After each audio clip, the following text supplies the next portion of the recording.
இந்த பதிவை கேட்டு நம்மளுடைய அம்மாக்களுக்கு புகழ செலுத்துங்க. அவங்களுடைய பாதத்தில் உங்களுடைய தலையை வைத்து வணங்குங்க. அம்மாவுக்கு எதிராக செயல்படாதீங்க. அம்மாவுடைய மனசு குளிரும்படி நடந்து கொள்ள வேண்டிய பொறுப்பு உங்களுக்கு இருக்குது. அம்மாவை ஒரு மனுஷன் எந்த அளவுக்கு மதிக்கிறானோ அவனை கடவுள் மிக பெரிய இடத்துல உட்கார வைப்பார். ஒரு சிம்மாசனத்தில் உட்கார வச்சு அழகு பார்ப்பார். கடவுளே உங்களை மறந்தாலும் பெற்றவர்கள் எந்த காலத்திலையும் உங்களை மறக்க மாட்டார்கள். அவங்களுக்கு நன்றி உடையவர்களாக இருக்கணும். நீங்கள் என்னைக்கும் எப்பொழுதும் அவங்கள கண் கலங்காம பார்த்துக்கணும். அவங்களுடைய இடத்துல நீங்கள் ஃப்யூச்சரில் வருவீங்க. நாளைக்கு உங்கள் பிள்ளை உங்களுக்கு பாசத்தையும் மரியாதையையும் மதிப்பையும் கொடுக்கணும்னா நீங்கள் உங்கள் அம்மாக்களுக்கு இந்த அன்னையர் தினத்தன்று நன்றிகளை செலுத்துங்கள். புதிய ஆட்சி அமர்த்திய நம் முதலமைச்சர் விஜய் அவர்களுக்கு இன்று இரவு 10 மணிக்கு ஒரு பிரார்த்தனை இருக்குது. அந்த பிரார்த்தனை நீங்கள் செய்யணும்னு சொல்லி இந்த பதிவை நான் இங்கே இருக்கக்கூடிய அம்மாக்களுடைய ஆசீர்வாதத்தோட தொடங்குகிறேன்.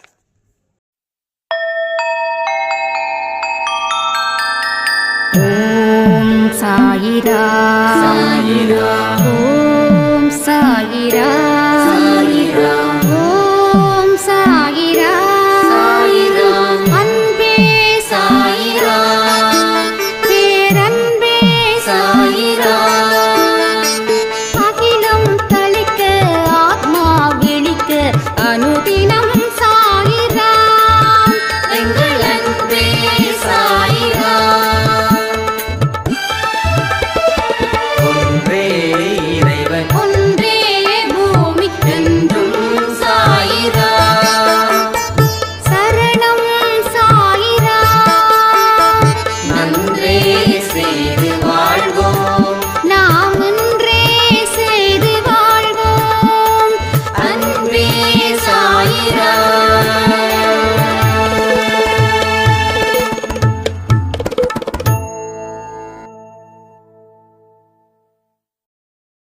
சாயிராம். என் உயிரானவர்களே, அனைவருக்கும் அன்னையர் தின வாழ்த்துக்கள்.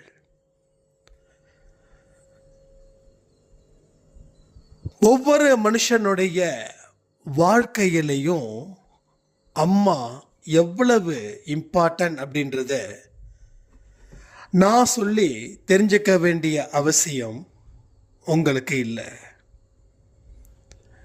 6 அறிவு உயிரினத்துக்கு மட்டும்தான் அன்னை, அதாவது அம்மா முக்கியமா அப்படின்னு பார்த்தா 5 அறிவு கொண்ட உயிரினத்துக்கும் அந்த தாய் பாசம் இன்றி அமையாதது. அதனால அம்மா அப்படின்னா ஒவ்வொரு மனுஷனுக்கும் தெய்வம்தான் அவங்க.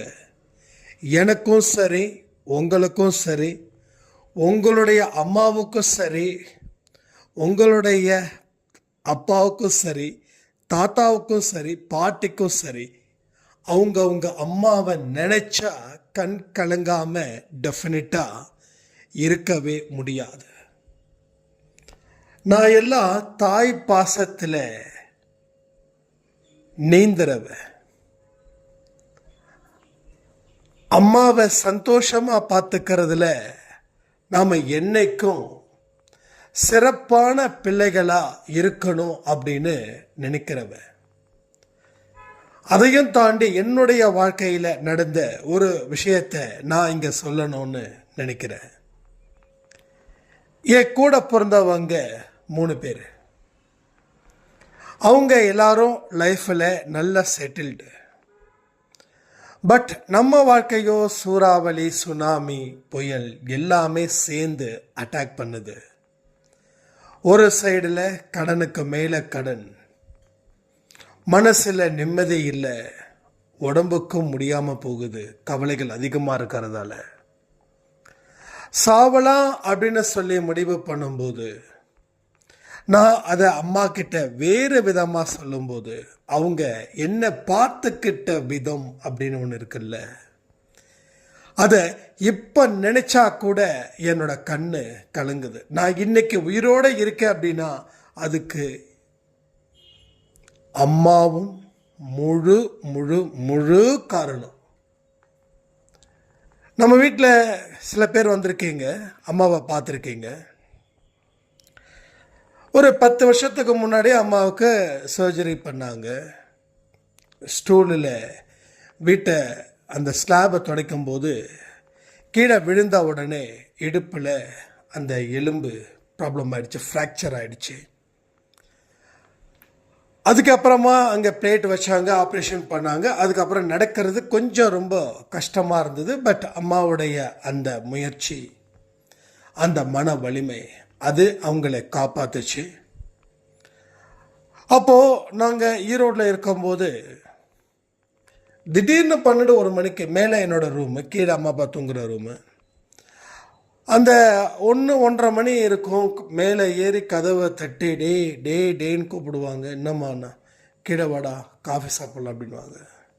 நைட்டு 1-1:30 மணிக்கு காஃபி சாப்பிட்டு, ஒன்றும் பிரச்சனை இல்லை, எல்லாம் சரியாயிடும், நீ ஒன்றும் கவலைப்படாத, நம்ம குமுற கடவுள் உன் பிரச்சனையை கண்டிப்பாக தீர்ப்பாரு அப்படின்னு சொன்னாங்க. அடுத்தது அவங்க கழுத்தில், கையில், காதில் போட்டிருந்த அந்த நகையெல்லாம் அப்பாவுக்கு தெரியாமல் இதே மாதிரி ஒரு நகை கவரிங்கில் வாங்கிட்டு வந்து கொடு, நான் அதை போட்டுக்கிறேன், முதல்ல அந்த வட்டிக்காரனுக்கு காசை கட்டு, இந்த வட்டிக்காரனுக்கு காசை கட்டு, நீ நல்லா இருக்கணும் அப்படின்வாங்க. அதை வாங்கும்போது என் மனசு அவ்வளவு கஷ்டப்படும். நம்ம சம்பாதிக்க வேண்டிய காலத்தில் அம்மாவுக்கு இதெல்லாம் போட்டு அழகு பார்க்காம அப்பா போட்டதை நாம் பிடுங்கிட்டு போகிறோமேன்னு சொல்லி, பட் அதையும் மீறி என் மேலே சத்தியம், இதை நீ போயிட்டு அடகு கடையில் வச்சு முதல்ல அந்த கடனை நீ பொறுமையாக கூட எனக்கு எடுத்துக்கொடு அப்படின்னு சொல்லி என்னை வலுக்கட்டாயமாக சத்தியம் பண்ணதால் வலுக்கட்டாயமாக அனுப்பி வைப்பாங்க. ஒரு சைடு வருமானமே இல்லை, கடன் கடன் கடன் கடன் ஆகிட்டே இருக்கு. ஏன்னா பிஸ்னஸில் இருக்கிறவன் கடனாளியே ஆயிட்டானா வெளியில் இருக்கக்கூடிய எந்த சப்ளையர்ஸும் எந்த டீலர்ஸும் சப்போர்ட் பண்ண மாட்டாங்க. இது பிஸ்னஸில் இருக்கிறவங்களுக்கு நிறைய பேருக்கு தெரியும், நான் நம்புகிறேன். வேலையும் செட் ஆகலை, ஏன்னா சின்ன ஊர் இல்லை அது. ஸோ இப்படி போயிட்டே இருக்குது. ஒரு ஸ்டேஜில் இன்னும் நிலைமை ரொம்ப மோசமாக போகுது. ஒரு பேமெண்ட் தந்தே ஆகணும், 60,000 ரூபாய் வட்டி காசை மட்டும் அது கொடுத்தே ஆகணும். அப்படி கொடுக்கலன்னா பெரிய அளவில் பிரச்சனை பண்ணுறதுக்கு, வீட்டுக்கு வந்து சண்டை போடுறதுக்கும் அவமானப்படுத்துறதுக்கும் தயாராக இருக்காங்க ஃபினான்ஷியர்ஸ். அப்போ நான் ரொம்ப மனசு உடஞ்சி போய் நிற்கிறேன். அந்த நேரத்தில் அம்மா, 60,000 ரூபாய் வேணும், இப்போ கொடுக்கலன்னா அவனுங்க உன்னை கேவலமாக பேசுவாங்க, அதை பார்க்குற அளவுக்கு என் உடம்புல தெம்பு இல்லை, நீ என்ன செய்கிற அப்படின்னா இதே மாதிரி தாலி நல்லா பார்த்துக்கோ. ஒரு பர்டிகுலர் கடை சொன்னாங்க, அந்த கடையில் போயிட்டு இதே மாதிரி தாலி கொடி அதை வாங்கிட்டு வா, நீ எனக்கு கொஞ்ச நாளில் எடுத்து கொடுத்துரு, இது அப்பாவுக்கு தெரியக்கூடாது அப்படின்னாம்மா. இது மட்டும் முடியவே முடியாது, ஆகாதுன்னு மறுபடியும் உங்கள் சத்தியம் பண்ணி என்னை ரொம்ப ப்ரெஷர் போட்டு அதே மாதிரி அந்த தாலி கொடியை வாங்கிட்டு வந்து கொடுத்ததுக்கு அப்புறம் அந்த கொடியை எடுத்து அவங்க கழுத்தில் போட்டு அந்த தங்க தாலி கொடி இருக்கு இல்லையா, அதை எடுத்து என்கிட்ட கொடுத்து இதை கொண்டு போய் அடமானம் வச்சு முதல்ல இந்த பிரச்சனையை நீ தீருன்னாங்க. எவ்வளவு ரொம்ப ஒரு வலி நிறைந்த ஒரு இடம் அப்படின்றத யோசிச்சு பாருங்க. அப்பாவுக்கு இந்த விஷயங்கள் தெரியாது, ஆனால் இவ்வளோ கடன் இருக்குன்னு தெரியும். அப்பாவோட ஒரே கோபம் என்னன்னா, ஏன் இவன் இவ்வளவு கடன் வாங்கணும் அப்படின்னு கேள்வியாக கேட்டாரே தவிர அவர்கிட்ட இருந்து எந்த உதவி வந்துச்சு இல்லைன்னு சொல்லலை. அந்த நேரத்தில் எனக்கு காப்பாற்ற அம்மாவை தாண்டி வேற எந்த உயிரும் என்கிட்ட இல்லை. இது உண்மை. அதற்கப்புறமா அந்த தாலி அடமானம் வச்சு அதற்கப்புறமா அந்த பணத்தை கொண்டு போய் வட்டியை கொடுத்ததுக்கப்புறம் அடுத்த 20-25 நாளில் அந்த அம்மாவுக்கு கொடுத்த கவரிங் தாலி அந்த கொடியில் லைட்டாக சாயம் போக ஆரம்பிச்சது. அதுக்கப்புறமா பெரிய பிரச்சனை வந்தது. அப்பாவுக்கும் அம்மாவுக்கும் சண்டை. அப்பா என்னை வெறுக்க ஆரம்பித்தாங்க. இனி இவனை எந்த இடத்துலையும் என்னால் காப்பாற்ற முடியாதுன்னாங்க. அப்பையும் என்னை பொத்தி தான் வச்சு அம்மா காப்பாற்றினாங்க.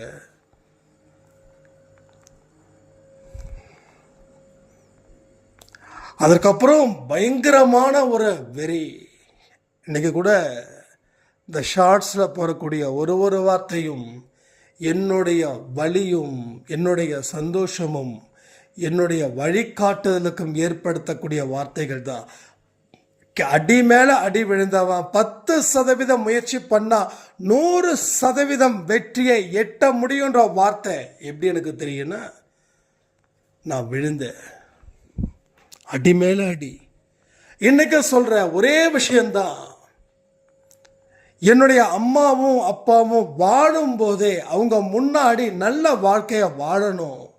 அவங்க போனதுக்கு அப்புறம் நம்ம என்னதான் சிரித்து சந்தோஷமாக வாழ்ந்தாலும் என்னுடைய அம்மாவும் என்னுடைய அப்பாவும் இப்படிப்பட்ட சந்தோஷம் பார்க்கலையே அப்படின்னு குறை வந்துடக்கூடாதுன்னு சொல்லி கடவுள் மேலே பாரத்தை போட்டு நம்பிக்கையை ஏற்படுத்தி வாழ்க்கையை வாழ வாழ வாழ மறுபடியும் வலியும் வேதனையும் அதிகரிச்சுது. அதை எதையுமே பொருட்படுத்தாம தூக்கி எரிஞ்சு சாய்பாட பாதத்தில் வச்சுட்டு தொடர்ந்து முயற்சி முயற்சி முயற்சி உழைப்பு இதையெல்லாம் செஞ்சு இன்னைக்கு அம்மாவை அப்பாவை சந்தோஷமா நாம பார்த்துக்கிறோம். ஏன்னா ஒவ்வொரு மனுஷனுக்கும் அம்மா எவ்வளவு இம்பார்ட்டன்ட் சொல்றதுக்காகத்தான் என்னுடைய வாழ்க்கையில் நடந்த விஷயத்த சொன்னேன். உங்கள் அம்மா செய்த தியாகத்தையும் கொஞ்சம் இந்த நேரத்தில் நினச்சி பார்த்து அவங்களுக்கு நன்றிகளை சொல்லுங்க. அம்மாவுக்கு அன்னைய தின வாழ்த்துக்களில் மட்டும்தான் சொல்லணுமா? எல்லா நிமிடத்திலையும் நன்றிகளை சொல்லணும் தானே? மாதா பிதா குரு தெய்வம்.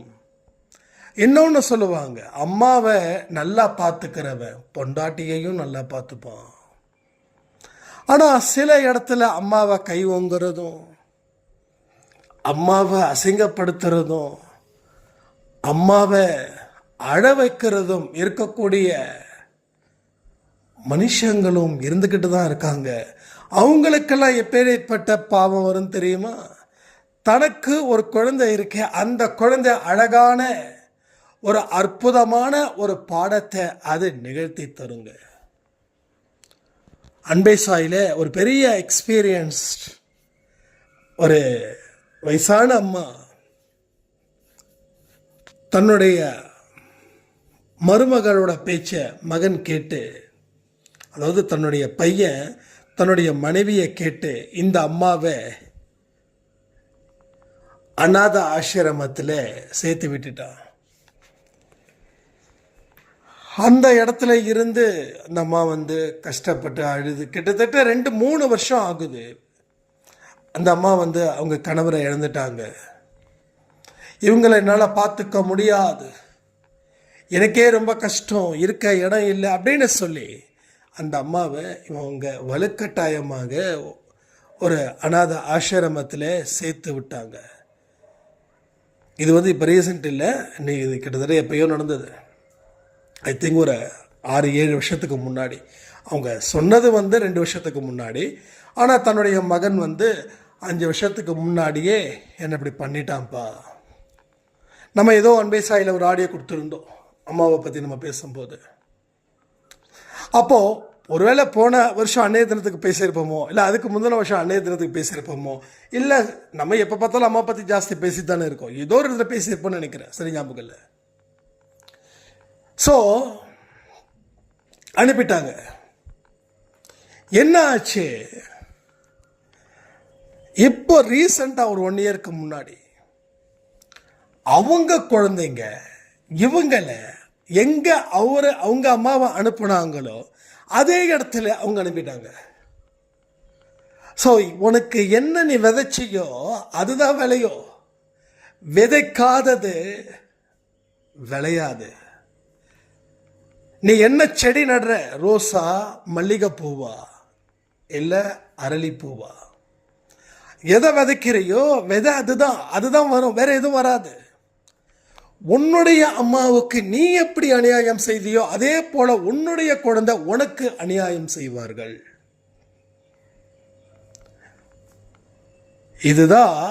இது வழக்கம், இதுதான் நடைமுறை. This is a procedure, this is a protocol. இதை தாண்டி சிந்திக்க முடியாது. அப்போ அன்னைக்கு தான் நாம எவ்வளவுக்குரிய தப்பு செய்து அந்த தண்டனையை நம்ம அனுபவிக்கிறோம் அப்படின்ற ஒரு விஷயமே நமக்கு தெரியும். அதனால தான் சொல்கிறேன், அம்மாவை எந்த காரணத்தை கொண்டோ, அம்மாவை மட்டுமா அப்பாவையும் தான், எந்த காரணத்தை கொண்டும் அவங்களுக்கு எதிராக நீங்கள் செயல்படுறத தயவு செய்து நிறுத்திடுங்க. என்னைக்குமே அவர்கள் உங்கள் நலனுக்காக மட்டும்தான் பாடுபடுவார்கள். நீங்கள் எடுக்கக்கூடிய முடிவு தப்பாக இருக்குமோன்னு சொல்லி தான் அவங்க உங்களுக்கு பல கண்டிஷன்ஸை கண்டிப்பாக கொடுக்குறாங்களே தவிர நீங்கள் நல்லா இருக்கக்கூடாது அப்படிலாம் கிடையாது. நீங்கள் நல்லா இருக்கணும். 20 வயசு ஆனாலும் அவங்களுக்கு நீங்கள் 2 வயசு குழந்தை தான். 40 வயசு ஆனாலும் அவங்களுக்கு நீங்கள் 4 வயசு குழந்தை தான். உங்களுக்கே 60 வயசு ஆனாலும் உங்களுக்கு அம்மா இருந்தாலும் நீங்கள் 6 வயசு குழந்தை தான், ஞாபகம் வச்சுக்கோங்க. அப்போ அவங்க அந்த கண்ணோட்டத்தோட தான் உங்களை பார்ப்பாங்க. நான் இவ்வளோ பேசுகிறேன் அன்பே சாயில, நான் இவ்வளோ பேசுகிறேன், நிறைய பேசுகிறேன் இல்லையா? அப்போ இதையெல்லாம் என்னுடைய பெற்றோர்கள் என்னை எப்படி பார்ப்பாங்கன்னா, என்ன ஒரு குழந்தையாக தான் பார்ப்பாங்க. நான் ஏதாவது ஒன்று சொன்னால் எனக்கு மூக்கடி விடும். அப்போ எனக்குள்ளே நான் ரசிச்சுப்பேன், ஆஹா அவங்க நமக்கு குழந்தை, அவங்க நம்மளை குழந்தையாக தான் பார்க்குறாங்க. இப்போ குழந்தைங்க சொல்கிறக்கூடிய அட்வைசஸ் எல்லாம் அவங்க எடுத்துக்க மாட்டாங்கல்ல, அது போல் அதில் நமக்கு ரொம்ப சந்தோஷமும் கிடைக்கும். ஸோ என்ன சொல்லணும்னா, ஊருக்கே ராஜாவானாலும் அவங்க வீட்டில் அவங்களுக்கு அவர் குழந்தை தான். அதே போல் ஒரு திருடனே இருந்தாலும், ஊருக்கே ஒரு மோசமான ஒரு மனுஷனாக இருந்தாலும் அந்த தாய்க்கு என்னமோ அவன் குழந்தை தான். அப்பா என்னமோ விலைக்கு வைப்பார், ஆனால் தாய் விலைக்கு வைக்க முடியாது. அப்படி விலைக்கு வச்சாலும் அது ஒரு பொய் கோபமாக இருக்கும். இல்லை நம்ம குழந்தை திருந்தணுமே அப்படின்றதுக்காக கூட விலைக்கு வைக்க முடியுமே தவிர மனசார உங்களை விலைக்கு அவங்க பாதுஷாவும் ஜாங்கிரியும் லட்டும் சாப்பிட்டுட்டு இருக்கக்கூடியவர்கள் இல்லை. ரசம் சோறு சாப்பிட்டா கூட தொண்டைக்கு கீழே இறங்காதுங்க. ஏன்னா தன்னுடைய மகன் இந்த நிலைமையில் இருக்கிறானே, என்னதான் கோவப்பட்டாலும் இந்த நேரம் அவன் என்ன பண்ணுவான், என்ன செய்வான், நம்ம பொண்ணு என்ன பண்ணுவா, என்ன செய்வா, எல்லாத்தையும் சுற்றி சுற்றி சுற்றி சுற்றி அவங்க குழந்தைங்களை பற்றியே தான் இருக்கும். என்னைக்கு நல்லா வாழ்கிறாங்களோ அன்னைக்கு தான் அந்த பெற்றவளுடைய மனது குளிர்ச்சி அடையும், சந்தோஷப்படும், நிம்மதி அடையும். 40 வயசானாலும் செட்டில் ஆகலை அப்படின்னும் போது அம்மா அதை பெருசாக எடுத்துக்க மாட்டாங்க. ஊரார் உறவுகள் வேணால் பெருசாக எடுத்துப்பாங்க. என்ன 40 வயசு தானே ஆகுது, 50 வயசு தானே ஆகுது, அவனுக்குன்னு ஒரு நாள் வராமலா போயிடும். ஆடி முடிஞ்சு ஆவணியில் அவனுக்கு நல்லது நடக்கும்னு சரண்யா ஒரு படத்துல சொல்லுவாங்கல்ல, அதுதாங்க பெத்த மனது. அந்த பெத்த மனசை நாம காயப்படுத்துறதும் குளிர்விப்பதும். நீங்க ஒன்னே ஒன்று மட்டும் சொல்றேன், காயத்தை ஏற்படுத்தாதீங்க. அது இந்த ஜென்மத்தில் மட்டும் இல்லை, அடுத்த ஜென்மத்தில் அம்மாவே இல்லாத மாதிரி உங்க சூழ்நிலை ஆயிடும். புரிஞ்சுக்கோங்க. ரொம்ப டீட்டெயிலாக நான் போக விரும்பல. ஸோ அம்மாவையும் அப்பாவையும் குருவையும் தெய்வத்தையும் புறம் தள்ளாதே. அடுத்த ஜென்மத்தில் இவங்கெல்லாம் நமக்கு கிடைக்கலையேன்னு சொல்லி ஏங்கக்கூடிய காலமும் உனக்கு வரும். ஏங்கக்கூடிய காலமும் நமக்கு வரும். நாம செய்த பூர்வ புண்ணியங்களை பொறுத்துத்தான். நான்லாம் ஒரு காலத்தில் நினச்சேன், நாம் கஷ்டப்படுற காலத்தில் அப்பா அம்மா இல்லைன்னா என்ன ஆகும்.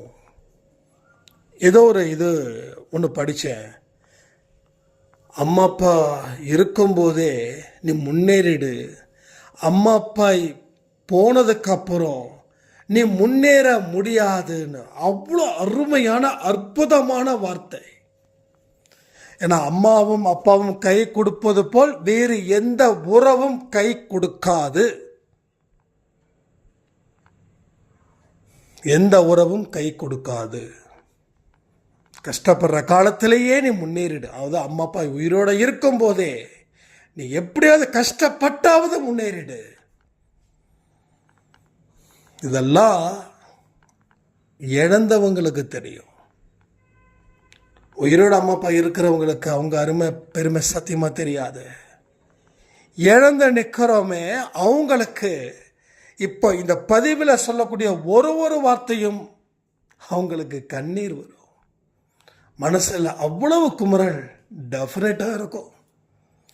என்னதான் உங்களுக்கு 70 வயசானாலும் உங்கள் அம்மாவுக்கு ஒரு நிமிஷம் நினச்சி பார்த்தா அந்த கண்ணை எந்த கண்ணீர் விடுதுன்னா உங்கள் பாசம் உண்மையானதுன்னு அர்த்தம். உண்மையானதுன்னு அர்த்தம். காயப்படுத்தினவனும் கண்ணீர் விடுவான், அம்மாவை சந்தோஷமா வச்சிருக்கிறவனும் கண்ணீர் விடுவான். ஏன்னா அப்படிப்பட்ட ஒரு எமோஷனல் சென்டிமெண்டல் ஒரு அட்டாச்மெண்ட் தான் இந்த அம்மா அப்பா பாசம் அப்படின்றது.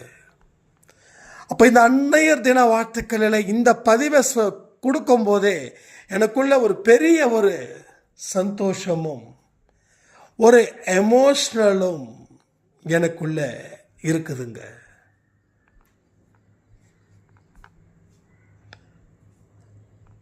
உங்களில் எல்லாரையுமே நான் என்னோட அம்மா போல தான் பார்க்குறேன். என்னோட வயசில் குறைவாக இருந்தாலும் சரி அம்மா போல தான் நான் பார்க்குறேன். ஒரு வயசான பாட்டி ரோட்டில் நடந்து போனாலும் அவங்கள நான் பார்த்து ரசிக்கிறேன். இந்த வயசில் எப்படி இருக்காங்க பாரு, எவ்வளோ சந்தோஷமாக இருக்காங்க பாரு அப்படின்னு பார்த்து ரசித்த கண்களும் உண்டு. எத்தனையோ பேர் வேறு வழி இல்லாமல் 60-70 தாண்டியும் தெருவோரம் கடையில் கீரை விற்றுக்கிட்டு மாவு பாக்கெட் விற்றுக்கிட்டு இருக்கும்போது மனசு என்னமோ ஒரு நெருடல். இதுக்காகவே நான் நிறைய கீரையும் வாங்கியிருக்கேன், இதுக்காகவே நான் காய்கறிகளும் வாங்கியிருக்கேன். என்னமோ தெரியல, 70 வயசு ஆகியும் அந்த அம்மா ஒரு ரோட்டில் ஒரு பிளாட்ஃபார்மில் உட்காந்துக்கிட்டு எத்தனையோ மக்கள் உட்காந்து டிவி பார்க்குறாங்க. பிடிச்சதை அவங்களும் சாப்பிட்றாங்க, மற்றவங்களுக்கு செஞ்சு கொடுக்குறாங்க. பட் வெயிலும் மழையும் பனியும் இதில் பார்கெயின் வேற.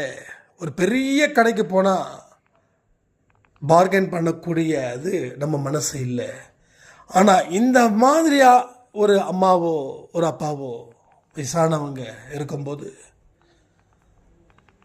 நம்ம பார்கெயின் பண்ணுறது எவ்வளவு பெரிய ஒரு மோசமான ஒரு செயல். அதுக்காக ஏமாந்தடவும் கூடாது, ரைட்டா? கிணத்து கடவுன்னு ஒரு ஊர், உங்களுக்கு எத்தனை பேருக்கு தெரியுதுன்னு தெரியல. அங்கே ஒரு பாட்டிமா ஒரு பிஸ்னஸ் விஷயத்துக்கு போகிறோம், நானும் பிஸ்னஸ் ஆகியும். அப்போ வந்து அங்கே ஒரு பாட்டிமா வராங்க, சொல்லியிருக்கான்னு நினைக்கிறேன். ஏன்னா ஏமாறவும் கூடாது. நம்ம நல்ல மனசுக்கு சொந்தக்காரராக இருந்தால் சாயப்பா நம்மளை எந்த இடத்துலையும் ஏமாற விட மாட்டார். அதே வயசான பாட்டி, ஒரு 60-65 இருக்கும். நேராக நம்ம திசை நோக்கி வந்தாங்க. தம்பி கீரை இருக்கு, வாங்கிக்கிறீங்களா அப்படின்னாங்க. இல்லைம்மா. தம்பி பசிக்குதுப்பா, கீரை வாங்கிக்கோங்கப்பா அப்படின்றாங்க. நம்ம கையில் காசு வேற இல்லை. எப்பயுமே கூகுள் பே அதில் தான் நம்ம மேக்ஸிமம் கேஷ் எடுத்துகிட்டு போகிறதில்ல. காரில் டேஷ்போர்டில் பார்த்தா அங்கேயும் இல்லை. ஏதோ ஏர் செக் பண்ணுறதுக்கு ஏதோ காசு கொடுத்துட்டோம், அதுவும் இல்லை. ஐயோ இல்லையேம்மான்னு சொல்லி ஃபீல் பண்ண ஒத்த பைசா இல்லை. அப்போது நமக்கு பேக் சீட்டில் வந்து நம்ம ஒரு கஸ்டமரு, அவர், நான், விஷ்ணு, சாய்ராம் தான் 3 பேரும் வந்து ஒரு ஹோட்டல் போனோம். அப்போ அவங்க வந்து சிக்கன் பிரியாணி சாப்பிட்டாங்க. அவரால் ஃபுல்லாக சாப்பிட முடியல. அதனால் மீதியை வந்து பார்சல் பண்ண சொல்லியிருந்தேன் நான். அப்போ வந்து அந்த சர்வர் வந்து பார்சல் பண்ணி கொடுத்தாங்க. தம்பி அது இருக்குது, அதை கொடுங்கப்பா அப்படின்னாங்க. எனக்கு அப்போவே ஒரு மாதிரி, என்னது இப்படி இருக்காங்க இவங்க அப்படின்னு தோணுச்சு. சரி பசியில் கேட்குறாங்கன்னு மனசு வேற இன்னும் ரொம்ப கஷ்டமாக போயிடுச்சு. நான் சொல்கிறேன், காசு இல்லைங்க காய் வாங்கிறதுக்குன்னா அடப்பாவி அப்படின்றாங்க. அந்த அடப்பாவின்னு ஒரு வார்த்தை வந்து எனக்கு என்னமோ பண்ணிச்சு, என்னமோ செஞ்சுது.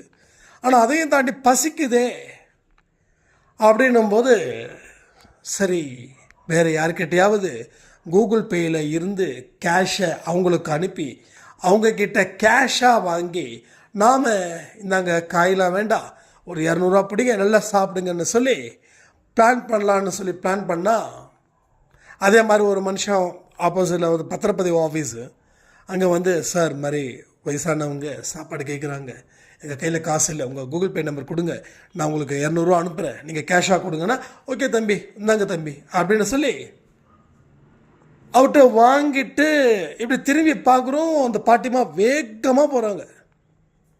ஒவ்வொரு இடமா கேட்டு கேட்டு கேட்டு கேட்டு போகிறாங்க. ஏன்னா நாங்கள் வந்து ஃபீல் பண்ண ஆரம்பிச்சிட்டோம், நானும் விஷ்ணுவும். என்னடா அது காசு இல்லையே காசு. அந்த ஒரு 10 நிமிஷம் கேப்பில் அந்த அம்மா போயிடுச்சு. அதுக்கப்புறம் காசை வாங்கிட்டு வேக வேக வேக வேகமாக நடக்கிறோம். அப்போ நம்ம ஃப்ரெண்டை சொன்னேன் இல்லையா, அவர் வந்து ஒரு ஏதோ ஒரு ஆஃபீஸ்கில் நான் நிற்கிறேங்க, ஒரு 5 நிமிஷம் மட்டும் முடிச்சுட்டு நம்ம கோயம்புத்தூர் போயிடலாங்கன்னா, சரி ஓகேங்க. அவர் எங்களுக்கு ஃபோன் பண்ணுறார், அம்மா எங்கே வந்து 2 பேரும் வேக வேகமாக போகிறீங்க அப்படின்னு. ஒன்றும் இல்லைங்க, ஒரு வயசான பாட்டி, அந்த பாட்டி காசு கேட்டது என்கிட்ட கூகுள் பேயில் இல்லை, கேஷ் இல்லை, அது கொடுக்க. யார், எந்த பாட்டி அப்படி? அது எனக்கு முன்னாடி அவர் பார்க்குறாரு விஷயம். அதை பாருங்கள் தம்பி, நீங்கள் நேராக காருக்குள்ளே போங்க. ஏங்க, அந்த அம்மாவுக்கு சொத்து எவ்வளோ தெரியுமா? 1 கோடி ரூபாய்க்கு சொத்து இருக்குது. அது அந்த அம்மா இங்கே யாரெல்லாம் வராங்களோ, அது ரிஜிஸ்டர் ஆஃபீஸ் இருக்கக்கூடிய இடம், லேண்ட் ரிஜிஸ்டர் பண்ணக்கூடிய இடம் கிணத்துக்கடவு.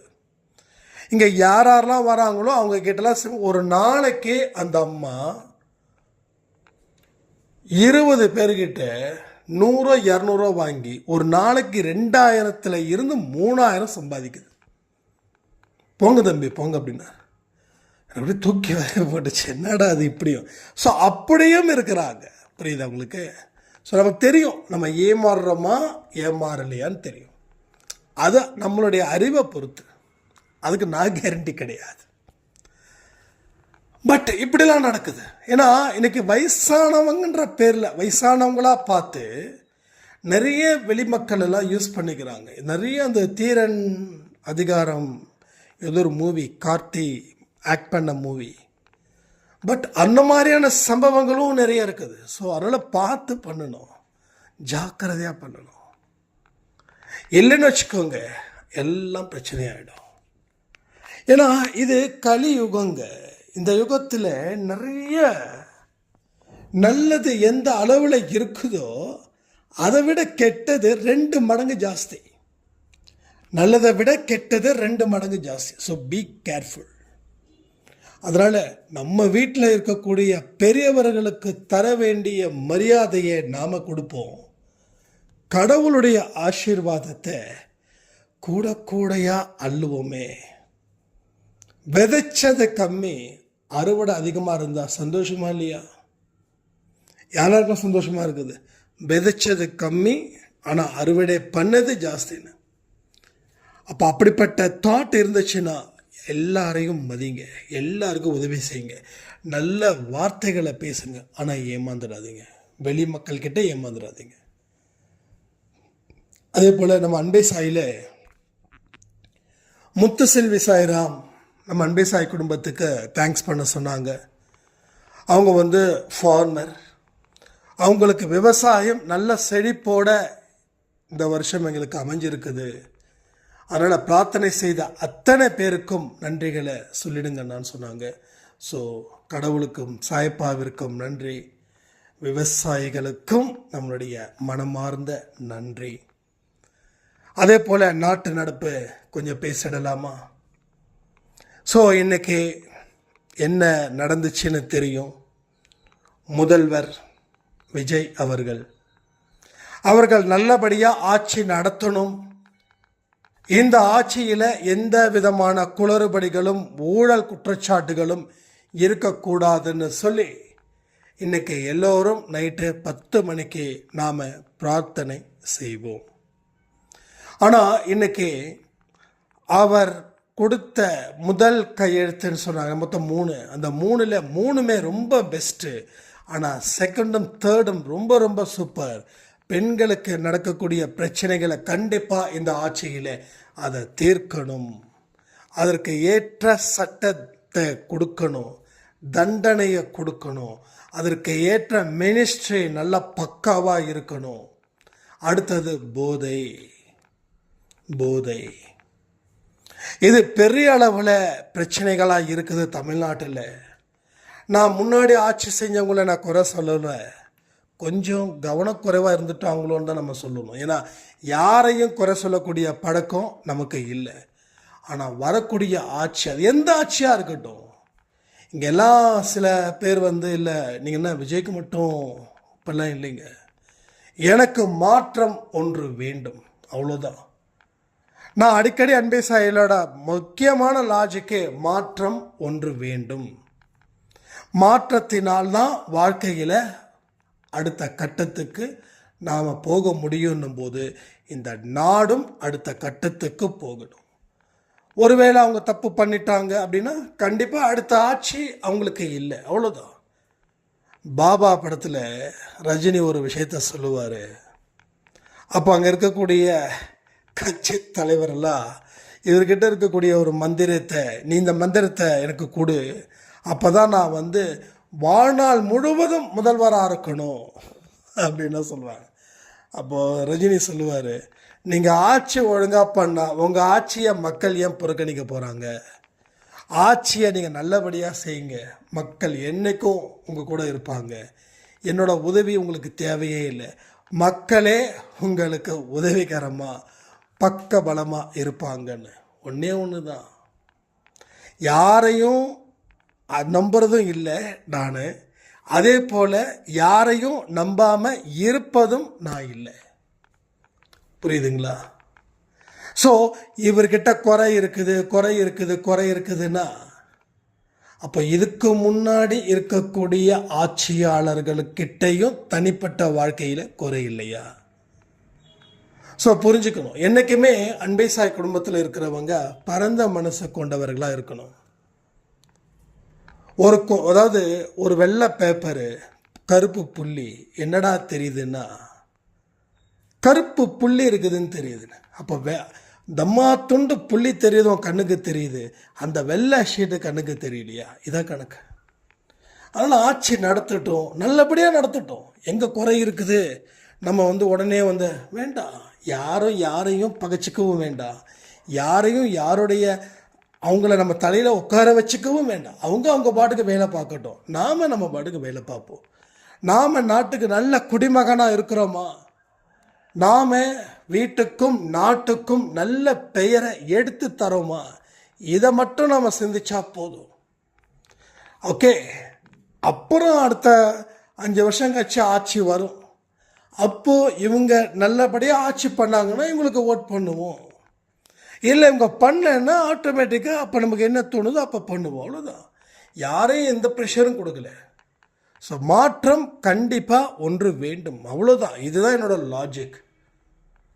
அதனால் நடுநிலைமையோட சரிசமமான மனநிலையோடு இருங்க. ஒன்றே ஒன்று மட்டும் புரிஞ்சுக்கணும். கடவுள் யாருக்கு என்ன கொடுக்கணும்னு நினைக்கிறாரோ அவங்களுக்கு கண்டிப்பாக கொடுப்பாரு. எத்தனை விஷயங்கள் இங்கே ஒரு மனுஷனுக்கு எதிராக சதி வந்தாலும் சரி, அந்த சதி அத்தனையும் அறுத்து விட்டுருவார் கடவுள். அதனால் எல்லாருக்கும் அதுதான், எனக்கும் அதுதான், உங்களுக்கும் அதுதான், ஆட்சி அமைச்ச நம்ம முதல்வருக்கும் அதுதான். ஸோ மனசை சந்தோஷமாக நம்பிக்கையோடு இருப்போம். நாட்டில் எல்லாரும் நல்லா இருக்கணும் தானே. பெண்கள் நல்லா இருக்கணும், குழந்தைங்க நல்லா இருக்கணும், முதியவர்கள் நல்லா இருக்கணும், ஆண்கள் தப்பான வழியில் போகக்கூடாது. இதுக்கு தானே நம்ம அன்பே சாயில் பாடுபடுறோம். அப்போ இங்கே வந்து அரசியல் பேசாதீங்கன்னா ஏன்னா எல்லாமே உண்டுங்க, எல்லாமே உண்டு. நம்ம இங்கே மந்திரத்தை வச்சே ஜெயிச்சிட முடியாது. மக்களுடைய மனமாற்றத்தை வச்சு தான் இங்கே எல்லாரும் ஜெயிக்க முடியும். அதே போல் என்னமோ தெரியல, எனக்கு சட்டுன்னு அண்டை சாய்க்குன்னு சொல்லி ஒரு கொடி இருந்தால் பரவாயில்லையா இருக்குமே அப்படின்னு நான் நினச்சேன். டக்குன்னு ஒரு 2 நிமிஷத்தில் நம்ம அந்த கொடியை டிசைன் பண்ணோம். அது என் ஸ்டேட்டஸில் வச்சுருக்கேன். நல்லா இருக்குதான்னு பார்த்து சொல்லுங்கள். ஸோ என்றைக்குமே நம்ம வாழ்க்கை கடவுள் கொடுத்த வாழ்க்கை தான். அதில் இருந்து ஒரு துளியும் மாறாதுன்னு சொல்லி மறுபடியும் சொல்கிற அன்னையர் தின வாழ்த்துக்கள். எல்லோருடைய மனசுலையும் அம்மாக்களை வச்சு பூஜித்து வழிபடணும்னு சொல்லி இந்த பதிவை நான் முடிக்கிறேன். ஜெய் சாய்ராம்.